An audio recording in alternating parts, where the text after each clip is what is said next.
Hello guys, naranasan nyo na bang tumirik sa gitna ng daan? Yung bang biglang namamatay ang makina habang ikaw ay nakahinto? Or habang nagpipreno ka ay unti-unting nawawalan ng power ang inyong motor?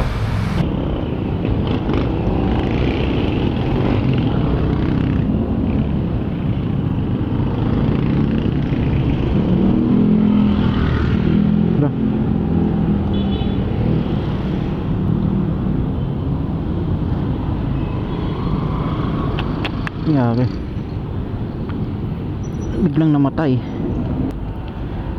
biglang namatay ang makina natin guys.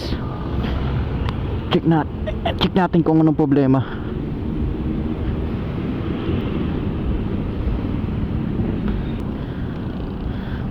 Buksan natin.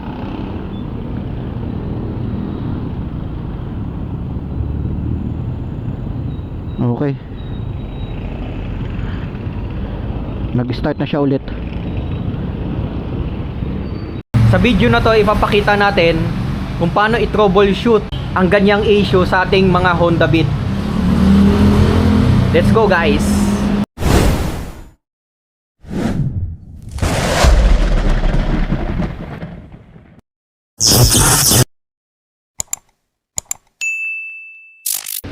Una nyong ito-troubleshoot guys kapag nakaranas kayo ng biglang namamatayan ng makina sa daan.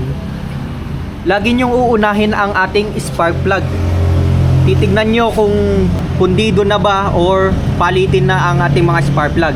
Dito sa kaso ng ating Honda Beat guys, ang aking spark plug ay bago pa naman. Kapag alam nyong bago pa ang inyong mga spark plug or na-check nyo na okay pa naman ang kuryente ng inyong spark plug, ang susunod nyong i-check ay ang inyong mga spark plug cap, yung kinakabitan ng spark plug. Para makita natin ang ating spark plug cap, tanggalin natin itong engine cover. Pwede nyo namang dukutin na lang dito guys, dito sa part na to. Pero para di tayo mahirapan, tanggalin muna natin ito. Buksan natin itong upuan. Mayroon yan dalawang tornilyo, isa, dalawa, tatlo, apat, mayroon pa sa kabila.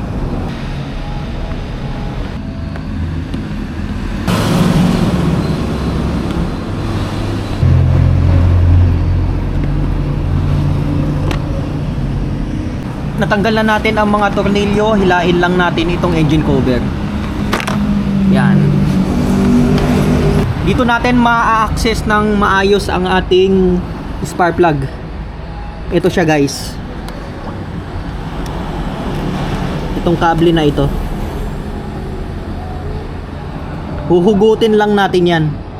Madali lang naman yan matanggal. Ayan. Natanggal na natin siya guys. I-check natin kung okay pa ba ang ating spark plug cap. Para matanggal natin ang spark plug cap, pihitin lang natin siya ng counterclockwise. Dahil ito ay mayroong screw sa loob. Okay, natanggal na siya. Kung makikita nyo guys, natanggal na itong rubber part ng spark plug cap. Natanggal na siya.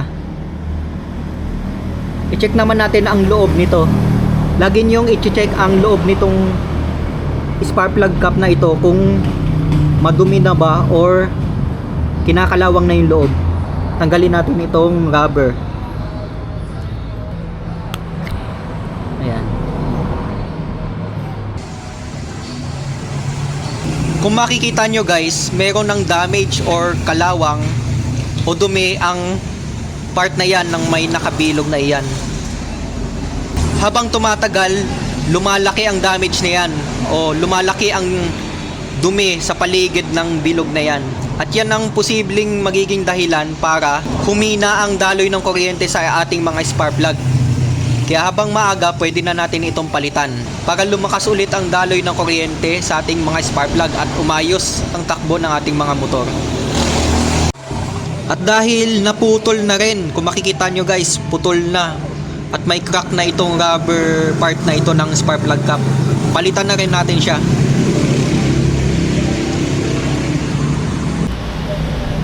Ito yung bago nating spark plug cap guys.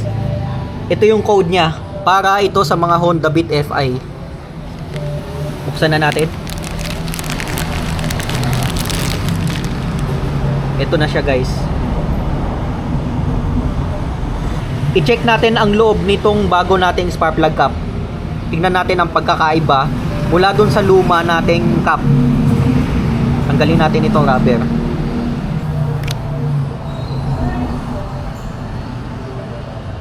Kung makikita nyo guys, ang loob ng ating spark plug cap ay kulay gold pa dahil ito ay bago. Habang tumatagal, kinakalawang to at nasisira. Yun ang dahilan para humina ang daloy ng kuryente sa ating mga spark plug. At tayo ay mamatayan sa gitna ng ating mga biyahe. Kaya dapat lagi nyo itong i-check guys. Okay, ikabit na natin ito. Ito ang high tension wire ng ignition coil. Dito nakakabit ang ating spark plug cap. Lang natin dito. At isagad natin siya. I-twist natin siya ng clockwise para mag-lock siya. Pag hindi nyo na siya mapihit, ibig sabihin nakalock na yan. Okay, nakalock na siya. Balik natin itong goma. Ibinok ako ng konti itong side fairings para makita natin ng maayos. Ikabit na natin. Ito siya guys, ang ating spark plug. Ito siya, dito natin siya ikakabit.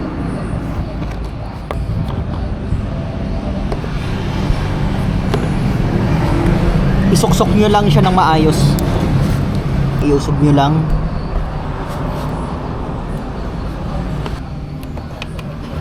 Okay, nakakabit na siya ng maayos guys. At ikabit naman natin itong clip dito sa may butas na nandito para hindi siya lumaylay. Ayan, naikabit na natin yung clip. Okay na siya guys, ibalik na natin itong mga fairings. Naibalik na natin ng maayos sa mga fairings guys. I-test na natin.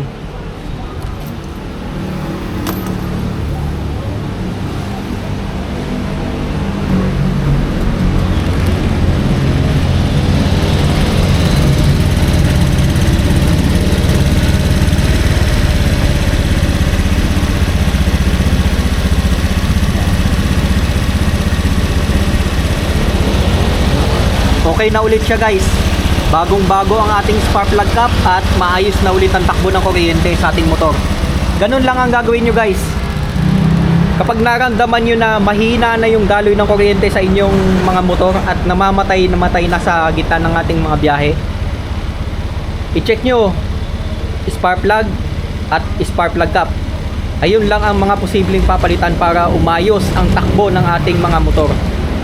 Salamat sa panonood guys. Ride safe sa inyong lahat.